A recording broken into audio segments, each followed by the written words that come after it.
दुरान cup football बायदि knowledge festival बायदि ISPL फुटबल गेम बायदियाव मोनसे प्रग्राम खालामै जेरै फैसाखौ लुटिनानै जादों। नैबे भिडिअखौ नोंथांमोननि गेजेरावहाय दसे उनाव होनो थांफिनगासिनो दङ, नाथाय बे भिडिअनि गेजेरजों सोरबा सोरखौबा बाख्नायनानै बाथ्रा बुंनाय बा सोरखौबा बखिनाय सोंखारिनायनि बाथ्रा नङा, दसे उनाव नोंथांमोना नुनो थांगासिनो दङ। दा बेनि सिगां बयखौबो गोसो गोरबोनिफ्राय बरायहरबाय। दा मोनसे खौरां नोंथांमोननि गेजेरावहाय मैयानि जे दुरान कापनि सोमोन्दै फंनैसो बाथ्रा बुंनो सानदों। हयथ' आंबो नायदों नालाय बे खेलाखौ भिडिअ लानो सानदोंमोन, नाथाय स्कर खालामैनि थाखाय आरो लोगोसे अखा हानायजों गोबाङैनो माने मबाइलफोरखौबो बरननो बाबाय, जाहाथे स्कर खालामनो चान्स मोनब्लाबो बड'लेण्ड एफसिआ एसेबां सापर्ट होसेयावबो स्कर खालामनो हायियाव माने एखमबा खाफालनि खोथा जाहैबाय। बेथ' गेमसो, माने देरहाथारनांगौ बेखौबो बुंनो हाया। नाथाय बर' हिसाबै बर' टीमखौ देरहाजानो लुबैनाया बयबो सापर्ट खालामनायनि बाथ्राया ओंखारखागोन। दा नैबे समाव जिखि जाया नोंथांमोननि गेजेरावहाय आङो जाय भिडिअखौ इन्ट्र' भिडिअ होदोंमोन, दा बेनि सोमोन्दै होनो थांफिनगासिनो दङ। जाय बिक्रम दैमारि बिथां साराहाय मा बाथ्रा बुंखो, जाय नैबेबायदि दुरान काप बेबायदि ISPL सिगाङाव जानानै थांनाय जाय नलेज फेस्टिवल बेफोरनि जाय सायावहाय कौटि रां बख'नानै जादों होननानै बिथाङा माखासे बाथ्रा बुंथिनानै होदों दिनैनि समाव। दा मानि थाखाय आरो माबोरै बिथाङा बेबायदि बाथ्राखौ बुंनो हाखो, रायजो राजाफोरा नैबेनि सायाव बिसार खालामहर। जोङो खौरां होगिरि हिसाबै बेनि सायाव बाथ्रा बुंनो हाया, सोरनिबा दाय गोनां जानानै फैयो बेनि सायाव बाथ्रा बुंनो थाङोब्ला। बेनिखायनो नोंथांमोना सालिजारि खालामनानै सोरनि बाथ्राया बेसे सैथो बेखौ नायबिजिरनानै कमेन्ट खालामनो हागोन। दुरान काप फुटबल दा नोंथांमोना दसे सम स्क्रेप खालामबायबा आं मोनसे लेखा होगौमोन। दा जेखि जाया दुरान काप जिथु फुटबल गेम जोंहा क'क्राझाराव दिनैनिफ्राय जुरिजेनदों, बेखौ जों बयबो मोजां मोनदों, बरायदों आरो रायजोआ नायनो मोजां मोनो, रायजोआ फुटबल नायनो मोजां मोनो, गासिखौबो मोजां मोनो, बेनि थाखाय आंबो बरायदों।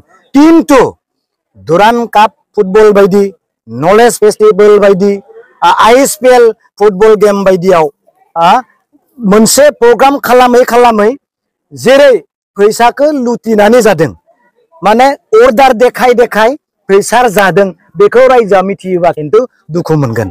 हलाय नै आं मोनसे खोन्था नोंसोरनि एग्जाम्पल होनि, बुंनो हागौ बोरै फैसा लुटिना जादों होनना बुंनो हागौ नोंखौ होमबा बिक्रम, नों बोरै ISPL आव नलेज फेस्टिवलाव दुरान कापाव बोरै फैसा बख' जादों होनना नों बोरै बुंनो हागौ? आं बुङा होमबा? अब्ला आं नैबे लेखाखौ दिन्थिगोन। हमनानै ला नोङो जे एरेन्जमेन्ट अफ टेम्परारि गेलारि, माने बेयो ISPL नि टेम्परारि गेलारियाव नोङो 3.5 कोटि थाङो होमबा? फिसा आइटेम्सफोर दङ, ड्रिंकिं वाटार बा स्टेज डेक'रेसन, 3.5 करोड़ थाङो होमबा?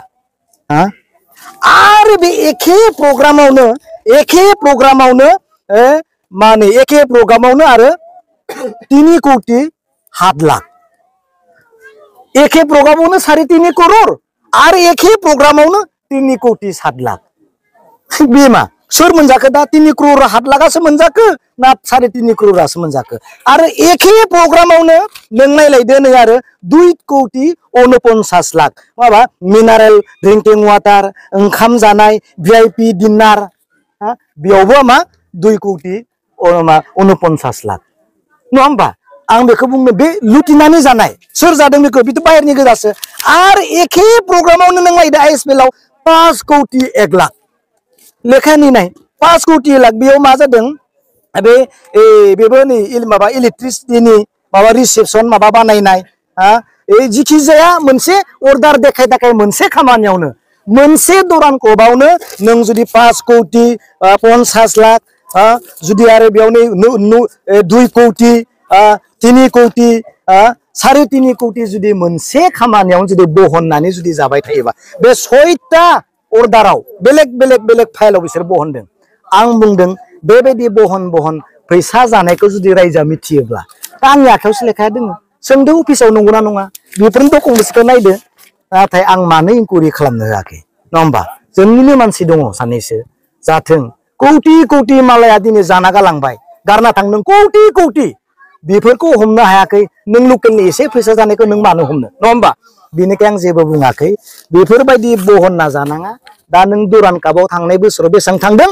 आरो देग्लाय बोसोराव बेसेबां थांदों फैबाय थानाय समाव आं होगोन माबायदि फैसाखौ बनायो ओइ बेनाराव बेसेबां कोटि होयो ओइ टेम्परारि पेन्डेलाव बेसेबां करोड़ होयो बेफोरनिखौ आं बुंबायानो बेबायदि दा बिनिखायनो बुंदों जेन मोजांनि थाखाय खेलाया जाथों ओमफ्राय फैसा बहनना जानो थाखाय खेलाया दाजाथों आरो थांनाय बोसोरनि दुरान कापआव 110 करोड़ मिथिबाय 110 करोड़ बिराद गिदिर स्टेडियाम बानायगोन होननानै मानगोनां हिमन्त बिश्व शर्मा बुङाखै होमबा भिडिअ फुटेजखौ नोंसोर खालामना हो चेक खालामना हो 110 करोड़ 10 करोड़ गेलारि बनाय दिम राजनाथ सिंह थानायाव सार थानायावनो बुंदों अबा दिनै नाय खुगाजोंल' खिन्थु फैसाखौ बाहायगासिनो खुगाजोंल' जेबो गैया दा बेनिखायनो लाथों गेलेथों सेंग्रा सिख्लाया बिनि थाखाय मोजां गियान मोनथों ओमफ्राय फैसा बहनना जानायखौ बन्द' खालाम